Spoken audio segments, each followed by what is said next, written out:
todos. Bom dia aos nossos irmãos que não são visíveis aos olhos da matéria, mas estão conosco nesta casa de oração e tarefa cristã. Bom dia, agradeço a oportunidade de retornar nesta casa, agradeço o convite da Gleides, uma amiga do coração, e que possamos nesta manhã refletir, buscar o pão da vida e a água da fonte viva, porque Jesus nos orientou que quando nos alimentássemos do seu pão e bebêssemos de sua água, não voltaríamos a sentir fome nem sede. Então hoje convido a todos a refletir a respeito do texto que fecha o capítulo 15 do Evangelho segundo o Espiritismo. Fora da caridade não há salvação, o capítulo 15, e Kardec, e quanto mais nós vamos buscando entender o pensamento de Kardec, nós vamos observando como ele tinha cuidado com absolutamente tudo. O capítulo 13, que vossa mão esquerda não saiba o que vossa mão direita dá, é um capítulo longo, ele vai trabalhar muito a questão da caridade, muito. Quando ele vai para o capítulo 15, que é um capítulo mais curto, bem mais curto que o 13, fora da caridade não há salvação, ele vai trazer alguns textos, e são só 10 itens. Quando ele fecha com um texto do apóstolo Paulo. E o texto tem como título, Fora da caridade não há salvação. E Paulo vai nos tratar como se ele estivesse nos colocando no colo nesse texto. Ele vai ser o nosso caminho inicial para depois podermos trazer este texto para o nosso dia a dia, para que nós possamos pensar qual é a recomendação, a orientação de Paulo para todos nós. Ele começa o texto de uma forma que me emociona muito, porque ele vai dizer assim: meus filhos. Eu, então, que sou de uma família que eu tenho 3 irmãos, eu sou a caçula e sou temporão, então meu irmão mais velho, para mim, durante muito tempo, eu entendi que era um pai. Eu não sabia diferenciar do pai. Então, só quando eu fui ficando maior que eu fui entendendo que eu não podia chamá-lo de pai, porque eu tinha outro pai. Então, quando Paulo começa o texto assim, meus filhos, é aquele irmão que está dizendo assim, vem cá que eu tenho umas coisas para te falar, presta atenção. Um irmão que caminhou um pouco mais já e tem algumas orientações para dar. Então, o texto começa exatamente assim. Ele diz, meus filhos, nesta máxima, fora da caridade não há salvação, estão encerrados os destinos do homem, de cada um de nós, seja na terra, seja no céu. Então ele vai dizer, porque às vezes nós pensamos muito em caridade aqui encarnados, e ele vai dizer, seja na terra, seja no céu. E ele vai explicar melhor, e vou trazendo aqui com as minhas palavras o conteúdo do texto, e por favor, depois vocês busquem lê-lo, porque é uma preciosidade. E ele diz, na terra, quem caminhar sob essa bandeira, quer dizer, quem tiver essa máxima, fora da caridade não há salvação, como bandeira, quem caminhar com ela, viverá em paz. Lembrando que ele está dizendo da paz do Cristo. Quem praticou esta máxima, no céu encontrará graça diante do Senhor. E ele vai continuando. Este facho celeste, então esta bandeira da caridade, esse facho celeste, é a coluna luminosa que guia o homem no deserto da vida rumo à terra da promissão. Aqui, Paulo vai fazer uma referência lá com os hebreus, que acreditavam neste caminho da terra prometida, porque qual era a terra? A terra da promissão é a terra prometida por Deus. Então ele faz a gente voltar no tempo e diz assim, olha quanto tempo a gente já caminha. Então o deserto da vida, e quando a gente pensa em deserto, a gente pensa nas dificuldades mesmo. Então ele diz, no deserto da vida, que todos nós vamos caminhando e vamos enfrentando ali dificuldades, se tivermos esse marco celeste, essa coluna luminosa, que o que é? A bandeira do fora da caridade não há salvação, se nós tivermos, ele vai nos ajudando neste caminho de muitas dificuldades, chegar na terra da promissão. Ou seja, estarmos no nosso caminho da perfeição possível. E ele vai agora dizer que esse facho, ele nos ilumina tanto no céu quanto na terra. Em cima ele começa dizendo terra e céu, agora ele diz tanto no céu quanto na terra. E como é que dá para identificar o espírito, ou seja, como ele coloca, o ser humano, a pessoa que está sendo conduzida por esse facho de luz luminosa? Ele diz, como é que a gente identifica? No céu, estes espíritos serão identificados pela auréola santa na fronte. Na terra, estará neles gravado no coração.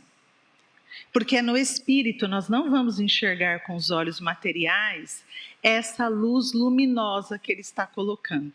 Então, no céu, será ali, e me ajudem, se eu esquecer de voltar na auréola santa, me lembrem. A auréola santa na fronte. Então, o espírito que caminha sob essa bandeira, é assim que ele é identificado no céu. Na terra, como é que se identifica esse espírito? Que na veste do corpo caminha com esta bandeira. Esta luz está gravada no coração. Mas ele continua, e como é que essas pessoas serão reconhecidas? E ele diz, reconhecer,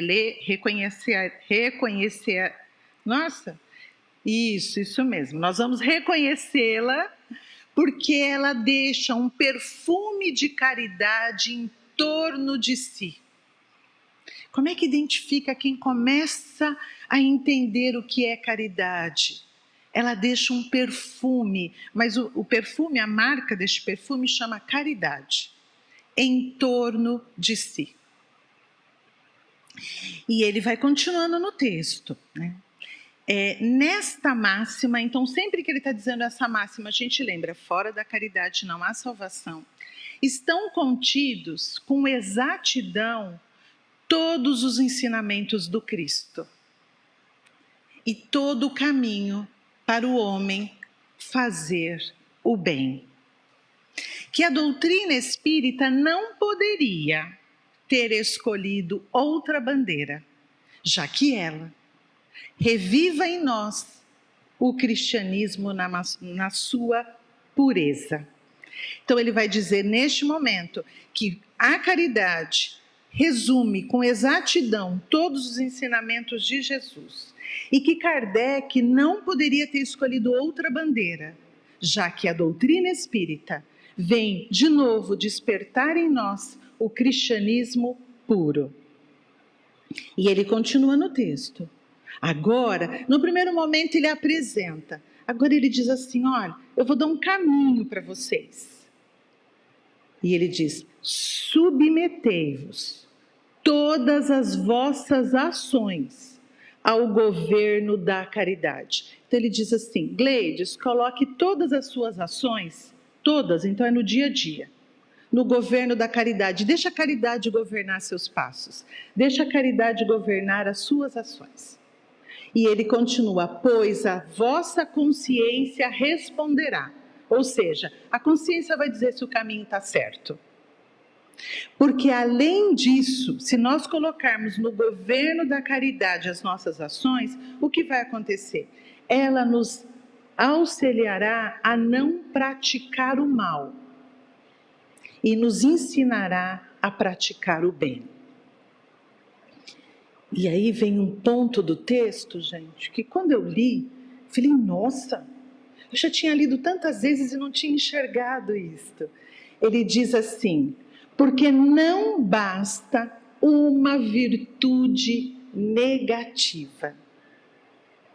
É preciso uma virtude ativa. Para fazer o bem é necessário a ação da vontade.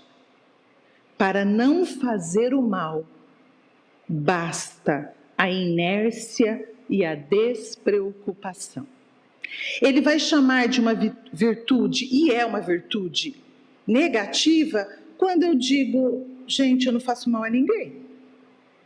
Faço as minhas coisas direitinho. Ele vai chamar isso de uma virtude negativa. E depois nós vamos entender essa relação com o Livro dos Espíritos. Mas ele diz que é preciso uma virtude ativa. Mas para ter a virtude ativa é preciso a ação. E essa ação precisa ser da vontade. E ele vai fechar o texto agora dizendo para nós espíritas diretamente. Então ele começa trazendo um colo de pai. Ele vai dizer de como nós devemos conduzir as nossas ações, vai dizer para nós da virtude negativa, da virtude ativa, e ele vai terminar assim o texto: meus amigos. Como quem diz, presta atenção agora, eu estou falando de coração para coração, porque ele vai dizer, meus amigos, agradecei a Deus a oportunidade de ter o Espiritismo. Não porque serão salvos, mas porque nele contém todas as orientações para a prática da caridade. Esforçai-vos, e olha o verbo, esforçai-vos, porque ele sabe que é difícil, não só para nós, também para ele, como foi.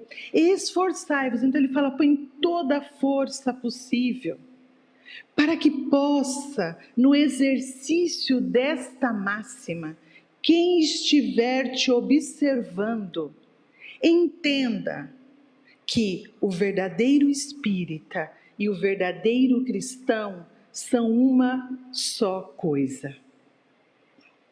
Para que alguém olhe e não tenha mais o rótulo, nossa, ela era espírita. Olha e veja, é a vivência dos ensinamentos de Jesus. E ele termina o texto dizendo, porque para Jesus não importa a seita religiosa, mas a prática do bem. Apóstolo Paulo, Paris, 1860, se não me engano a data.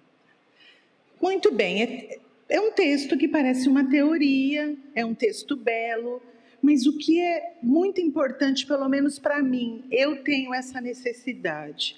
Quando eu vejo qualquer obra espírita, eu penso, ela tem que ter uma relação com a minha vida. Tá bom, esse texto de Paulo é belíssimo. E como diz as crianças, e agora? Eu vou trazer uma história para que nós consigamos fazer uma relação com esta história e depois uma relação com as questões do Livro dos Espíritos. A família que eu vou trazer a história, ela sabe, eles são conscientes disso, mas eu não utilizarei nomes. Esta história aconteceu há mais de 45 anos. Eu vim conhecê-la há 15 anos. Quando eu conheci, eu só achei uma história bonita que me levou às lágrimas. Mas, a cada dia que eu tenho contato com a doutrina, ela vai me ensinando quanta informação, quanta coisa tem nessa história e o quanto eu preciso desse esforço que Paulo nos recomenda para que eu consiga caminhar sob esta bandeira da caridade, para ter paz em meu coração. Uma pessoa vizinha me procura, essa época, São Paulo, e me conta a seguinte história. É a história da vida dela. Há mais ou menos 45 anos, hoje tem esse tempo, quando ela me contou menos, meu marido chegou um dia em casa Eles tinham 6 filhos. A mais velha, provavelmente 10 anos, e o caçula de colo, próximo a 1 mês. E disse a ela: eu encontrei o grande amor da minha vida e eu estou indo embora. E não há nada que você faça que eu possa ficar. Estou indo embora. Há 45 anos atrás não tinha nessa história de pensão, eu estou indo embora, estou indo embora. E ela ficou com os 6 filhos. Moravam numa rua muito pequena e logo isso virou notícia na boca de todo mundo. Não basta uma virtude negativa. As pessoas estavam falando de um fato que realmente tinha acontecido. Até que essa história chega em uma vizinha, quase de frente de casa.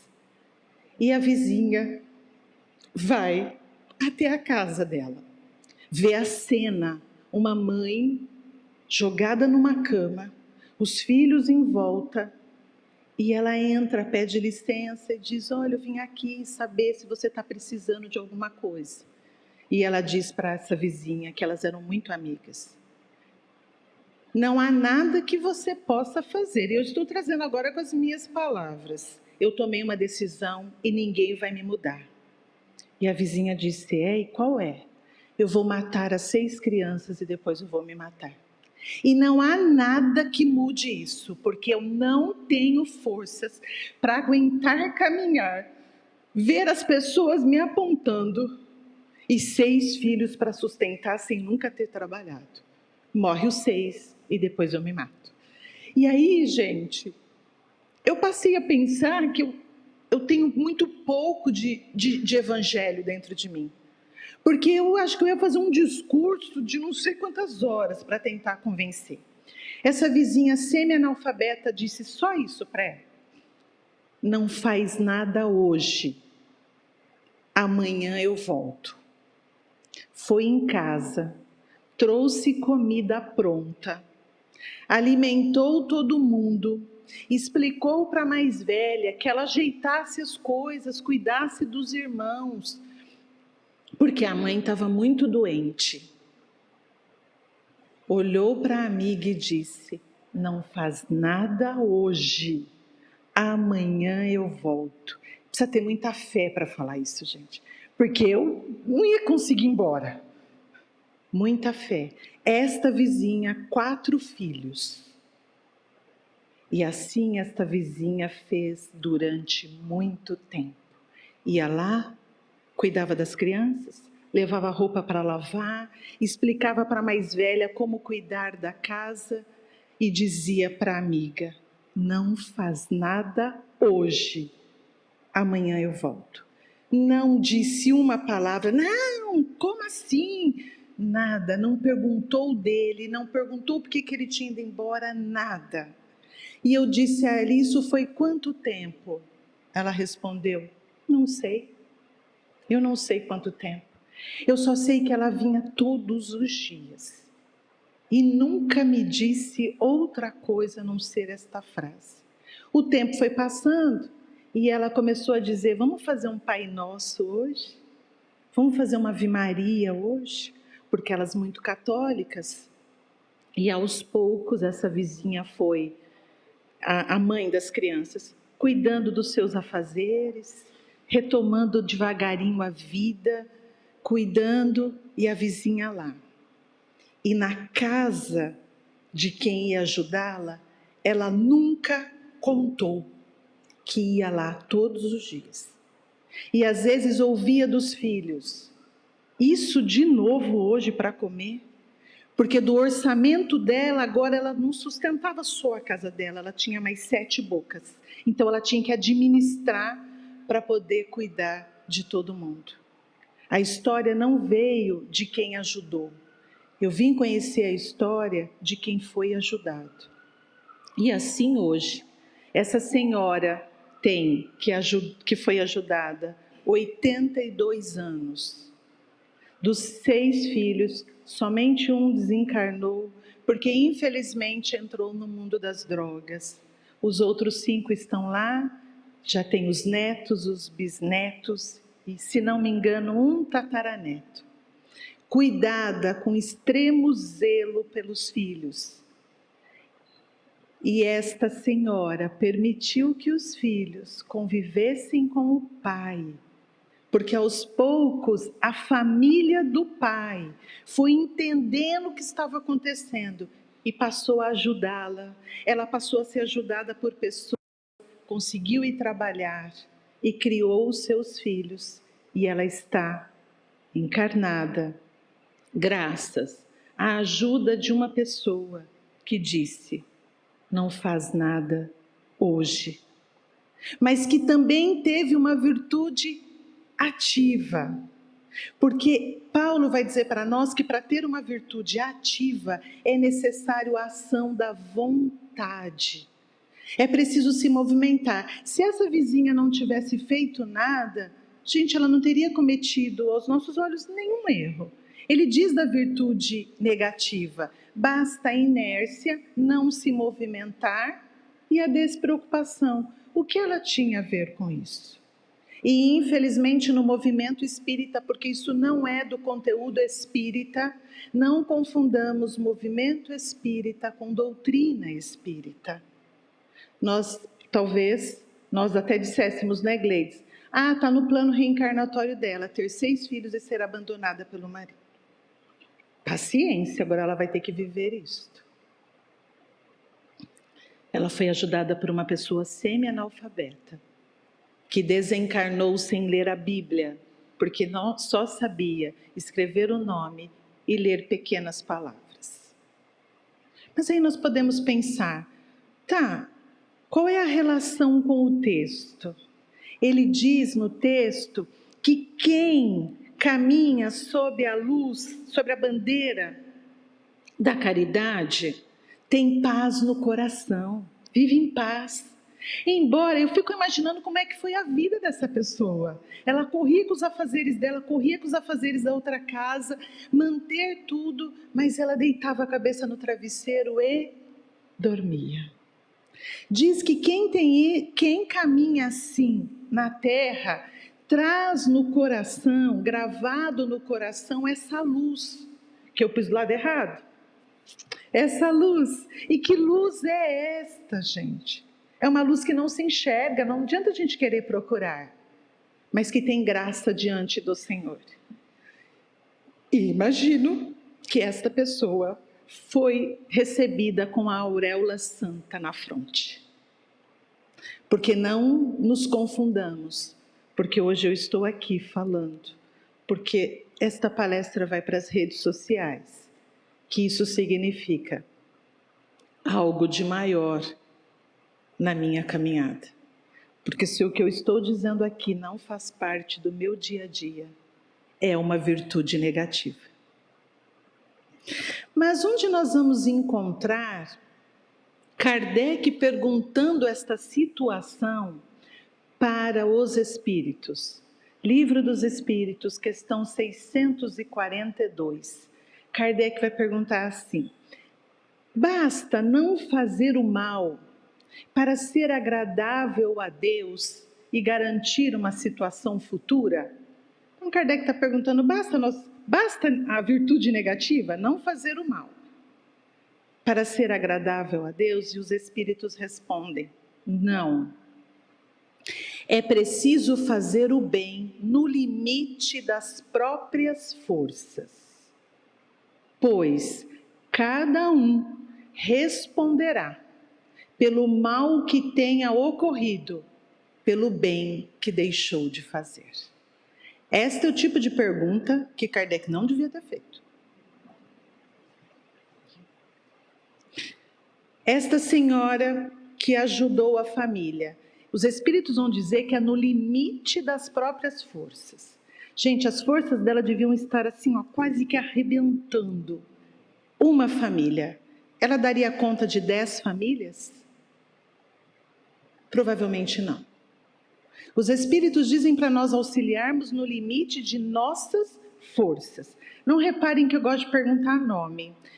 Como é teu nome de camiseta branca? Carlos. Carlos deseja fazer uma tarefa, no bem que a gente confunde muito, e depois nós vamos entender melhor, com as coisas materiais. Carlos decidiu que ele vai ajudar uma família por mês. Só que para o Carlos ajudar uma família por mês está no limite das forças dele. Ele vai ter que abrir mão do supérfluo. Ótimo. É no limite das forças. Não significa 20 famílias. Significa uma. Mas que ele possa dizer, quando ele sair desse auxílio que ele faz, as pessoas dizerem assim, nossa, sempre que o Carlos vem aqui, fica um ambiente diferente. Sabe o que o Carlos deixou lá? O perfume da caridade, que nós só conseguimos identificar quando a pessoa está agindo. Esta senhora fez no limite das suas forças. Ela podia ter se utilizado da virtude negativa. Não vou me envolver. Mas talvez na falta dessa sua ação poderia ter vindo outro. Ela poderia ter concluído. E não adianta a gente fazer um ar de matar 6 filhos e assim, porque nós não sabemos o que é viver uma situação assim. Eu, pelo menos, não sei. E não sei qual atitude eu teria no lugar dela. Então, o Livro dos Espíritos vai nos orientar de que é preciso fazer o bem onde nós conseguimos fazer, no limite de nossas forças. Porque se o mal acontecer, porque me faltou uma movimentação, e o Carlos podia ter estendido a mão até aqui. Ele não podia ter estendido a mão até o final do salão, mas até aqui ele podia. Vai doer onde? No que Paulo traz para nós no texto. Porque no texto ele diz para nós submetermos as nossas ações ao governo da caridade, e a nossa consciência responderá. Então vai ser a consciência do Carlos que vai estar dizendo e apontando para ele este caminho. E isso é importante no nosso dia a dia, porque a máxima, né? Então essa lição importantíssima é: fora da caridade não há salvação. Então caridade é a minha salvação no dia a dia, a minha caminhada. Caridade não pode ter hora marcada, porque aí nós estamos confundindo com a caridade que está no capítulo 13 da caridade material. Caridade é estar pronto a todo instante. Mas Kardec, ele é fogo. Isso aqui foi fácil? Não foi não, porque Kardec ia dizendo assim, peraí, tem mais coisa aqui que eu preciso perguntar. Tá certo, então Kardec, e tem uma pergunta que eu vou adiantar, depois a gente volta, e essa pergunta é daquelas assim que eu falo, nossa, porque ele faz, e quando a gente está lendo a pergunta, a gente fala, agora sim, mas os espíritos dizem, nossa, Kardec, você está me perguntando isso? Espera aí, que você vai ver qual é a resposta. Porque ele diz assim, o mérito do bem está subordinado a algumas condições? Não reparem, a Gleides me conhece, gente, e eu trabalhei alfabetizando durante 33 anos. Os filhos dizem que eu fico interpretando. Ele fala, mãe, você não está na sala de aula. Então não reparem, vocês podem rir, tá? Mas não reparem. Então Kardec pergunta assim, o mérito do bem está subordinado a algumas condições? E eu, estudando a pergunta, eu fico tentando pensar Kardec. Kardec pensou assim, peraí, essa pergunta não está bem construída. Acho que eles não vão me entender. Porque na própria pergunta ele coloca assim, perguntando de outro modo. Deixa eu dar uma arrumada nessa pergunta, que vai que eles não entendem. Ele diz assim, o mérito do bem tem diferentes graus. Né? Para se fazer o bem tem diferentes graus. Então assim, Gleides fez o bem, é bem, tem mérito. Carlos fez o bem, é bem, tem mérito. Ele está perguntando, o bem que a Gleides fez tem uma dosezinha, o bem que o Carlos fez tem outra dosezinha. Então ele diz assim, explica aí o que é esse negócio do mérito, porque está difícil para a gente entender. E os espíritos vão responder, o mérito do bem está na dificuldade. Não há mérito quando não tem trabalho e nada custa. Precisava responder desse jeito? Mas não pararam. Para Deus, vale mais, conta mais, está lá na resposta, o pobre que divide o seu único pão do que o rico que dá do supérfluo. Aí ele vai... Gente, estou interpretando, desculpa. Então, talvez o Kardec pode ter feito assim. Aí os espíritos dizem, alguém já disse isso. Quem foi que disse isso? Jesus, no exemplo do óbolo da viúva. Está na resposta 646. Ela dividiu o próprio pão. Essa senhora que ajudou a outra. Porque talvez, e Carlos, tudo bem a gente continuar nessa amizade próxima? Então tá ótimo. Talvez eu e o Carlos ficamos sabendo dessa história, comovidíssimos, fomos até a casa dessa pessoa, deixamos lá uma cesta básica, fomos para casa muito felizes e dizendo, Carlos, hoje a gente mandou bem, hein? Gente, ela ia levantar para fazer a comida? Eu, nesta encarnação, não conheço a enfermidade depressão.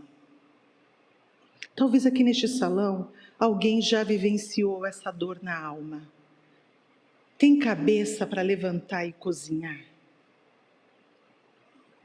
E nós dois íamos embora muito felizes. Então, aqui está dizendo que o mérito do bem está na dificuldade, porque ali não era só levar um pacote de arroz. Era levar toda aquela roupa suja para casa, era lavar toda aquela roupa, era preparar a comida.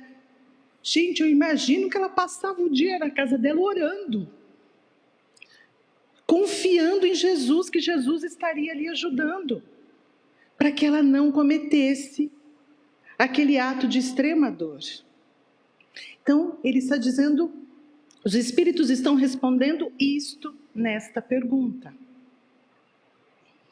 Mas Kardec faz mais uma pergunta, e não é estudo, não é teoria não, gente, é para a gente depois poder ir para um outro capítulo muito importante. Porque Kardec vai dizer assim, não há pessoas que por causa da sua posição estão impossibilitadas de fazer o bem? Essa pergunta é excelente. Não tem pessoas que na situação em que elas estão, elas não podem fazer o bem. E os espíritos vão responder assim, todos apresentam condições de fazer o bem, todos. Não há quem não possa fazer o bem. Só o egoísta não encontra ocasião de fazer. Basta o homem estar em contato com outro homem para ter ocasião de fazer o bem. E essa pergunta é longa, a gente só vai tirar um trecho, porque aí ele vai dizer o que eu e o Carlos, quando levamos a cesta, não entendemos. Porque ele vai dizer assim, não basta para fazer o bem ser só caridoso, é preciso ser útil no poder das próprias forças. Não basta ser no sentido que nós entendemos, eu e o Carlos fomos. Mas é preciso mais um pouquinho ser útil no limite do poder, da própria força. Vejamos que os espíritos nunca pedem para nós mais do que nós podemos. Como é teu nome, por favor? Sandra. Os espíritos não estão pedindo para a Sandra nada além da força da Sandra. Então a Sandra, pela manhã, pode fazer uma oração pelos nossos irmãos que passarão o dia sem o alimento material, com muitas dificuldades. Senhor, entrego o que meu coração possa oferecer, que esses irmãos sejam conduzidos em portas que os atendam na necessidade material. Mas quem lhe oferecer o pão material, não deixe também de oferecer o pão espiritual, um sorriso, um Deus lhe abençoe. É no limite das nossas forças. E aqui está dizendo que todos nós temos a possibilidade de fazer o bem. Quem hoje deu bom dia já para alguém, fez o exercício do bem. No limite das forças. Porque só o egoísta não pode fazer o bem. Aí nós podemos pensar, e uma pessoa que está enferma? Se ela conseguir ser um enfermo que não vira um peso, ela está na prática do bem. Que quando a pessoa vai cuidar, ela diz assim, nossa, você está com dificuldades, mas a pessoa diz, olha, hoje de manhã eu vou ajudar a Rosana. Porque a Rosana, ela está enferma, ela está doente, mas é uma pessoa que não vira um fardo pesado. Eu sinto até prazer em cuidar das necessidades. Mas eu também posso ser alguém que não use da caridade porque eu sou egoísta, porque eu vejo a Gleides cuidando de mim e pensando, olha só que saúde eu aqui nessa cama. Por que não eu? A Gleides vai entender a comparação que eu vou fazer. Eu, mais nova, por que ela? Mais velha que está aqui cuidando de mim na idade física e não eu. Ela viveu anos que eu não vou viver. Aí ela de novo vindo cuidar. Eu aqui passando por essa humilhação. Nós podemos escolher. Não lembremos que é fora da caridade não há salvação para ninguém. O Carlos nessa encarnação não vai precisar ser ajudado financeiramente por ninguém. Ora, mas é para todo mundo. Então ele precisa de caridade e ele precisa do exercício da caridade para ser salvo. E salvo aqui é entender, caminhando no deserto da vida para chegar à terra prometida, à terra da promissão. Mas eu estava conversando com os amigos ali na sala e eu digo que eu fico assim num garimpo, porque eu preciso encontrar uma relação de textos que eu leio com a codificação. Corrige, Beto, se eu falar coisa errada. Quando nós fazemos uma casa, o Beto é o marido, viu, gente? Quando nós fazemos uma casa, o alicerce fica escondido. Mas ele é a base segura. Nós estamos vendo a parede, não estamos mais vendo o alicerce, mas ele é fundamental. Quando nós estamos lendo obras que alguns chamam de complementares, subsidiárias, isso não importa o termo, ela precisa, nós não vamos enxergar o alicerce, mas ela tem que estar assentada ali. Então essas 3 questões do Livro dos Espíritos, para mim, assentam um texto que está no livro Jesus no Lar, capítulo 20, A Caridade Desconhecida.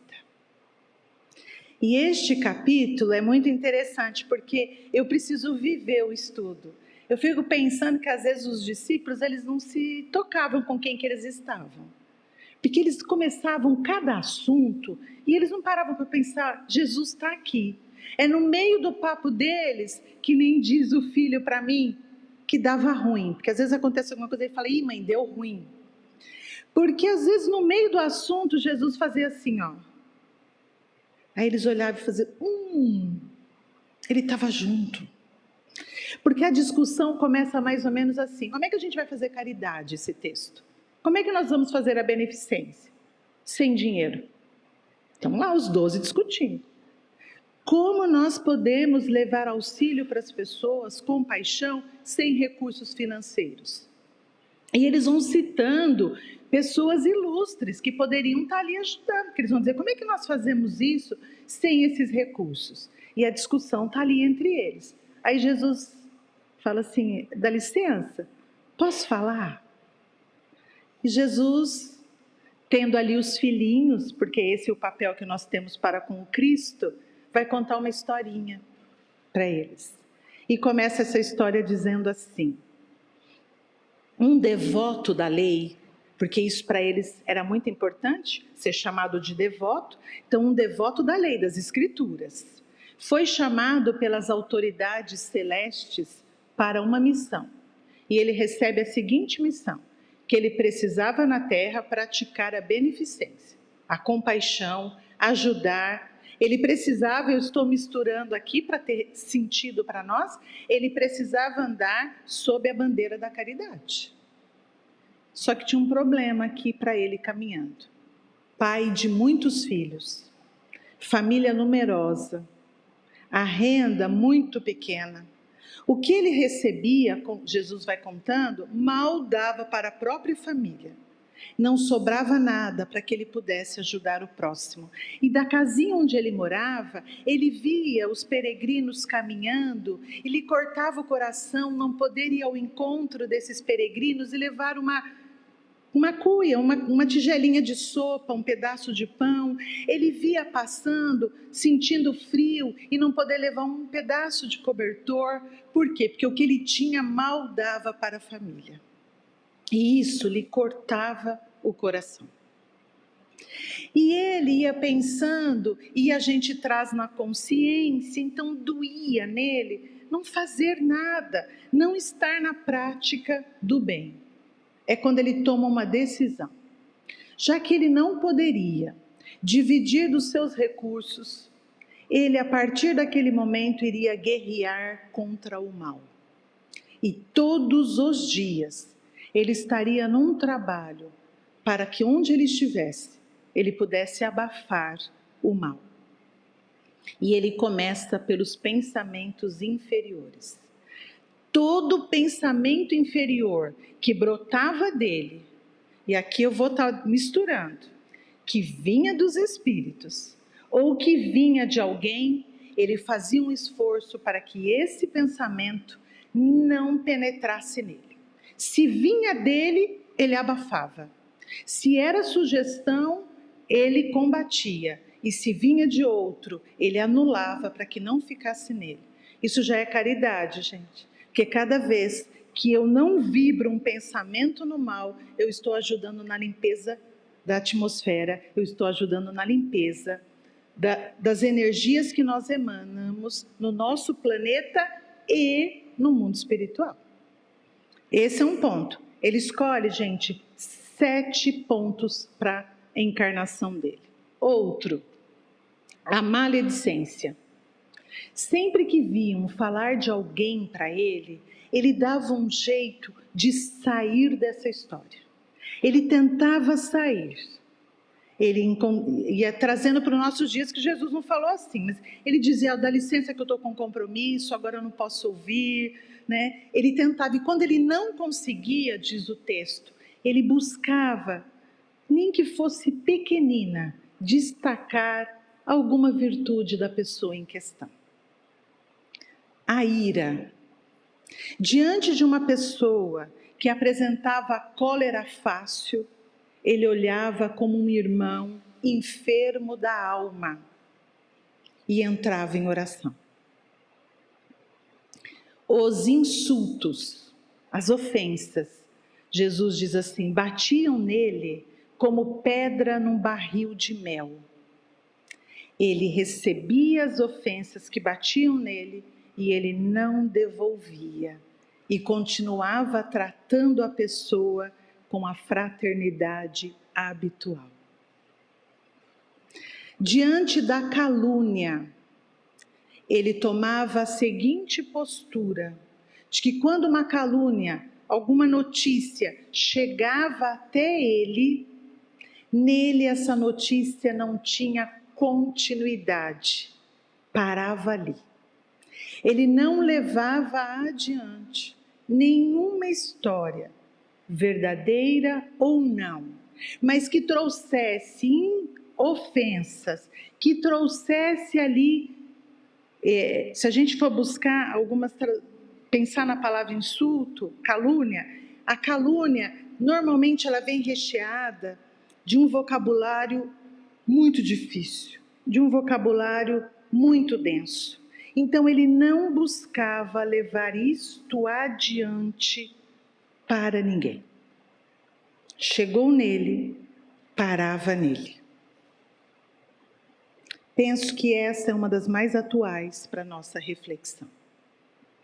Quanto tempo perdemos levando adiante o que só piora os quadros emocionais, quando poderíamos encerrar porque não vai ajudar em nada. Diante da condenação ao próximo. Então o Carlos, gente, então vamos pensar que isso é ali, a época de Jesus, não tem televisão, não tem nada disso, então vamos pensar vilarejo. O Carlos vai ser condenado, ele está sendo condenado por alguma situação. E estão todos se movimentando porque o Carlos ali é o réu.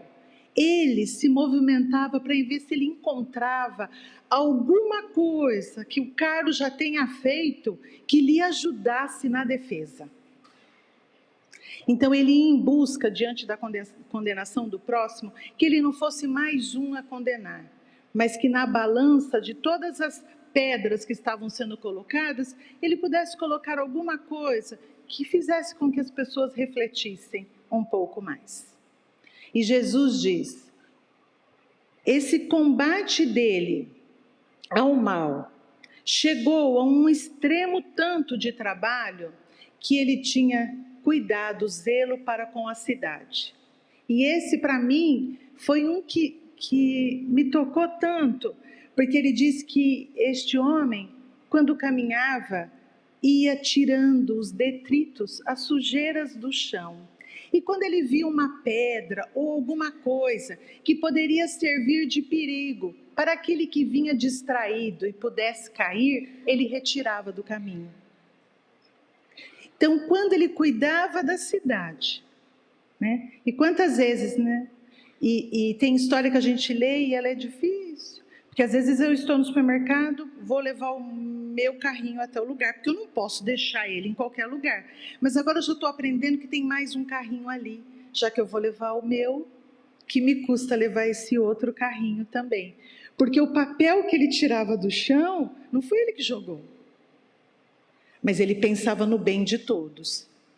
Quando diz que ele tira para que alguém que venha distraído não caia, não se machuque, já pensou quantas coisas se nós andando tirássemos do caminho, evitaríamos que pessoas se machucassem? Mas a virtude negativa é, eu não jogo nada no chão. Ali não fui eu que joguei. A virtude ativa é, não fui eu que joguei, mas eu posso pegar porque o lixo está ali próximo e colocar. Mas foi assim a vida dele, durante toda a caminhada. Nunca pôde dividir um pedaço de pão. Nunca pôde dar um pedaço de um cobertor para alguém, porque a sua vida de privações era tamanha, até que a morte chega. E ele é recolhido pelos anjos e segue temeroso, angustiado, porque no seu íntimo ele pensava que não havia cumprido as determinações das autoridades celestes. Nunca dividiu um pedaço de pão. E quando ele chega diante das autoridades celestes, ele é recebido e é colocado em sua fronte um brilhante, brilhava um diadema. É colocado, lembra de Paulo? Que aqueles que caminharem com este facho de luz no céu receberão a auréola santa na fronte. E quando ele é homenageado com esse diadema, em lágrimas ele diz, por quê? Porque eu recebo essas homenagens se não cumprir o que me pediram. E dizem para ele, no combate ao mal, você saiu como um valoroso trabalhador. E Jesus encerra dizendo aos discípulos, distribuamos, eu e você, tá, Carlos? Distribuamos pão e cobertor. Continua, acendamos luz na ignorância. Intensifiquemos a prática da fraternidade na discórdia, mas não nos esqueçamos do combate metódico e sereno no esforço diário contra o mal.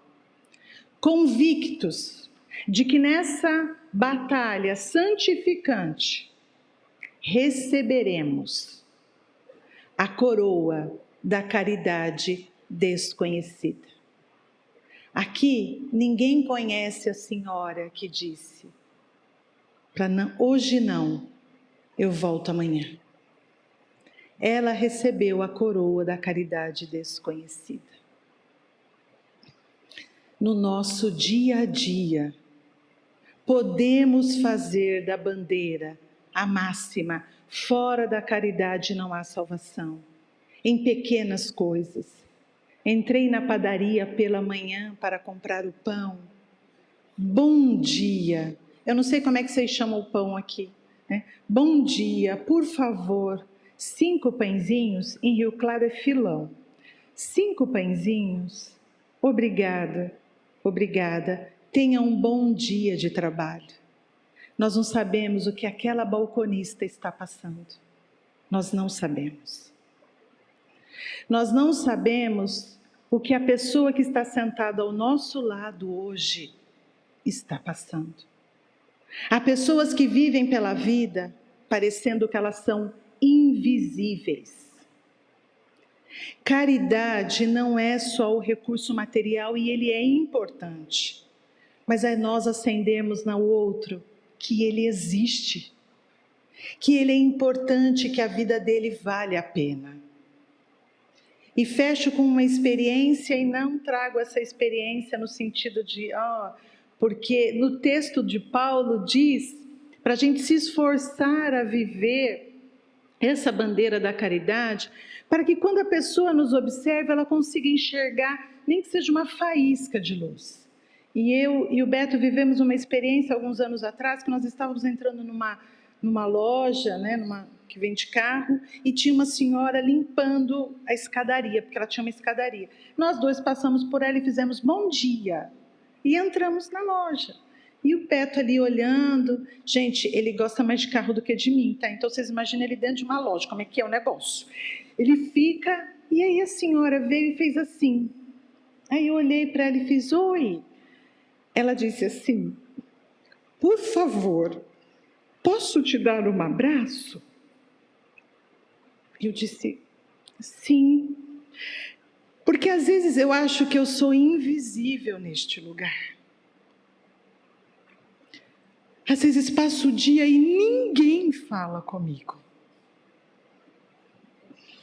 Não pensem que com isso, gente, eu me senti. Eu tive vergonha. Porque eu falo poucos bom dia. O que é uma pessoa achar que ninguém a enxerga?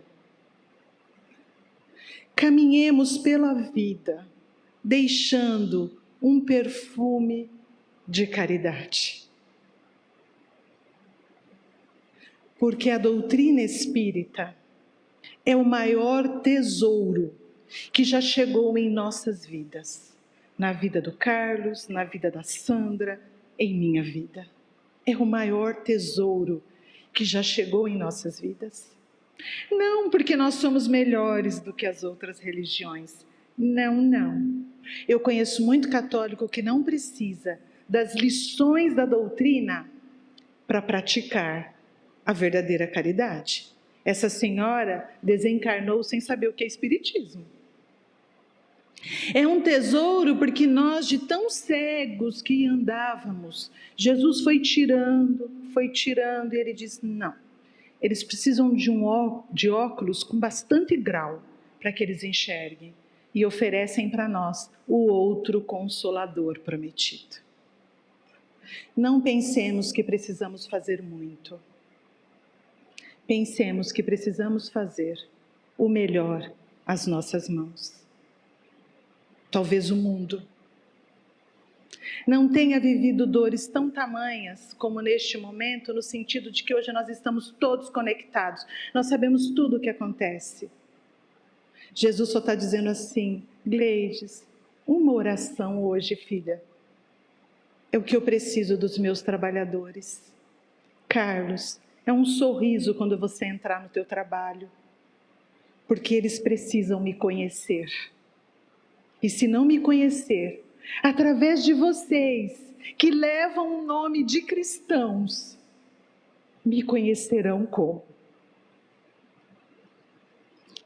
Diante da dor de algumas pessoas, só digam para elas, hoje não, amanhã eu volto.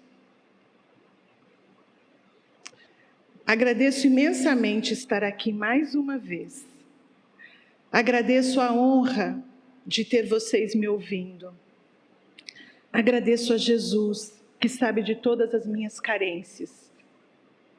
e me colocou num caminho dizendo: vai, Rosana, eu ilumino o teu caminho, filha, mas os passos é você que tem que dar. Vocês não imaginam o que nós juntos somos capazes de fazer pelo Evangelho. Que o amor do Cristo nos envolva, que sintamos a graça e a alegria de acordar todas as manhãs e dizer: Senhor, o que queres que eu faça? Na medida das nossas possibilidades, porque Paulo disse para nós: meus filhos, meus irmãos, faça. Muito obrigada pela atenção, que Jesus nos guarde no seu amor.